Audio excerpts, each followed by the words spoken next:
சட்டமன்றத்தில் முதலமைச்சர் அவர்கள் நாங்கள் தமிழ்நாட்டில் ஜாதிவாரி கணக்கெடுப்பு நடத்த மாட்டோம், இது எங்களிடம் அந்த அதிகாரம் இல்லை என்று ஒரு பொய்யை சொன்னார். மற்றொரு அமைச்சர் அவர்கள் எங்களுக்கு சமூக நீதியை நிலைநாட்ட எங்களிடம் தரவுகள் இல்லை என்று ஒரு அமைச்சர் சொல்கின்றார். மற்றொரு அமைச்சர் தரவுகள் இருக்கிறது, ஆனால் உங்களுக்கு நான் இடஒதுக்கீடு கொடுக்க முடியாது என்று சொல்கின்றார். இன்னொரு அமைச்சர் தமிழ்நாட்டில் டாஸ்மார்க் சரக்கிலே கிக்கு கிடையாது என்று ஒரு அமைச்சர் பேசுகிறார். இப்படியெல்லாம் சட்டமன்றத்தை கேலியாக, ஒரு கேலி கூடாரமாக மாற்றியிருக்கின்றார்கள் திமுகவை சார்ந்தவர்கள் எல்லாம். இதை நீங்கள் புரிந்து கொள்ள வேண்டும். கள்ளக்குறிச்சியில் 65 பேர் இறந்தார்கள். இந்த முதலமைச்சர் அங்கே இன்று வரை வரவில்லை. இது தேர்தல் பிரச்சாரம். இந்த தேர்தல் பிரச்சாரத்துக்கு முதலமைச்சர் வருவாரா என்று எனக்கு சந்தேகம். அப்படி வந்தாலும் உங்களுக்கு பொய்யான வாக்குறுதிகளை கொடுப்பார்கள். காரணம், திமுக என்றால் பொய்யான வாக்குறுதிகள் அவர்களுடைய டிஎன்ஏ இருக்கிறது. பொய்யை சொல்லி உங்களை ஏமாற்றி உங்கள் வாக்குகளை பெறுவார்கள். தேர்தல் முடிந்தவுடன் அதை உங்களை ஏமாற்றி விடுவார்கள். இது பலமுறை நான் உங்களுக்கு சொல்லியிருக்கின்றேன். ஏன் இந்த விக்கிரவாண்டி கடந்த இடைத்தேர்தலிலும் முதலமைச்சர் அவர்கள், இன்றைய முதலமைச்சர்கள், அன்றைய எதிர்க்கட்சி தலைவர் இந்த தொகுதியிலே பல வாக்குறுதிகளை கொடுத்தார்கள். நான் உள் ஒதுக்கீடு கொடுப்பேன் என்று ஒரு வாக்குறுதி கொடுத்தார். நாங்கள் ஆட்சிக்கு வந்தவுடன் நந்தான் கால்வாய் திட்டத்தை நாங்கள் நிறைவேற்றுவோம் என்று இன்னொரு வாக்குறுதி கொடுத்தார்கள்.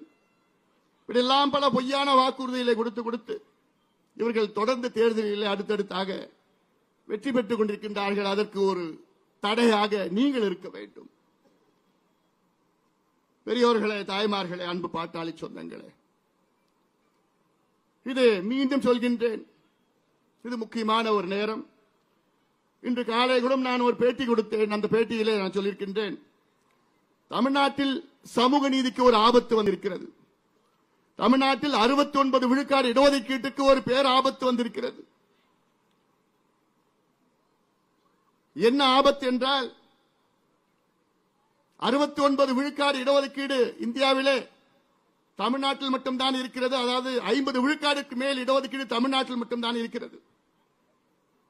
இதை உறுதி செய்தது முன்னாள் முதலமைச்சர் புரட்சி தலைவி ஜெயலலிதா அம்மையார் அவர்கள் 93, 94 இந்த 69 விழுக்காடு இடஒதுக்கீட்டை 9வது அட்டவணையிலே அரசியல் சாசன சட்ட திருத்தத்தை கொண்டு வந்து நமக்கு பாதுகாப்பு கொடுத்தார்கள்.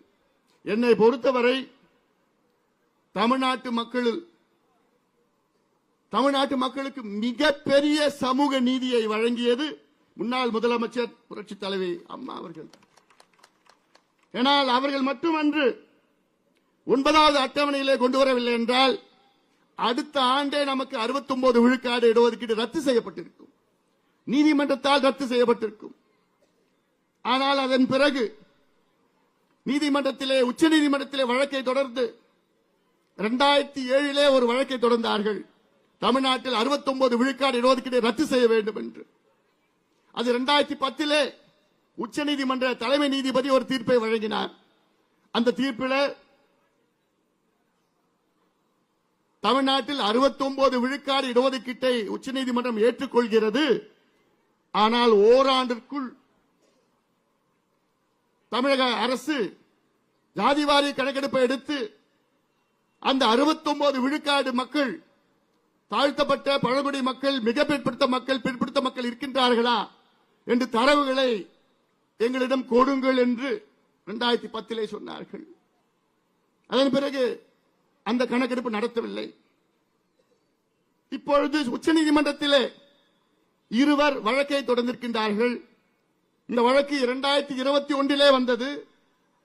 அப்பொழுது நீதிபதிகள், உச்சநீதிமன்ற நீதிபதிகள் சொன்னார்கள், இப்பொழுது மராத்தா இடஒதுக்கீடு வழக்கு வந்திருக்கிறது.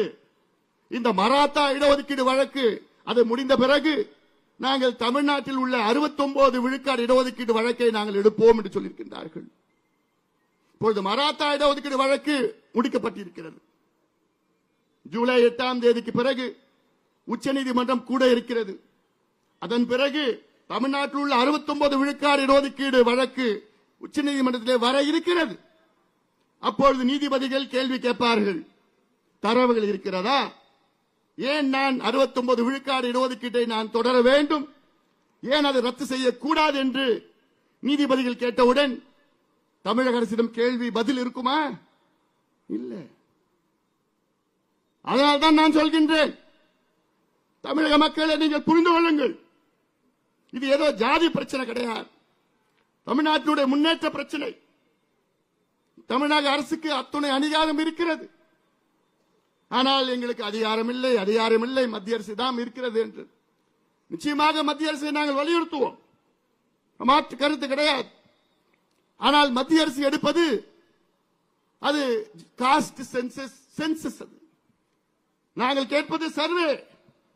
இந்தியன் ஸ்டாட்டிஸ்டிக்கல் ஆக்ட் 2008 படி நாங்கள் கேட்பது சர்வே எடுங்கள். சென்சஸ் என்பது ஒரு மேக்ரோ லெவல், ஒவ்வொரு சமுதாயம் எவ்வளவு தலை எண்ணிக்கை மட்டும் எடுப்பார்கள். சர்வே என்பது அந்த ஒவ்வொரு சமுதாயம் எந்த நிலையில் இருக்கின்றார்கள். ஒரு உதாரணம், மீனவர் சமுதாயம் இருக்கிறது. அந்த மீனவர் சமுதாயம் எந்த நிலையில் இருக்கின்றார்கள், அவர்களுக்கு வீடு இருக்கிறதா, குடிசையில் இருக்கின்றார்களா, வீட்டில் கழிப்பறைகள் இருக்கிறதா, வீட்டில் எத்தனை பட்டதாரிகள் இருக்கின்றார்கள், எத்தனை பேர் அரசு வேலை செய்கின்றார்கள், அவர்களுக்கு படகுகள் இருக்கிறதா, வலைகள் இருக்கிறதா, வருமானம் எவ்வளவு என்றெல்லாம் கணக்கெடுப்பார்கள். இது மைக்ரோ லெவல் அசஸ்மெண்ட்.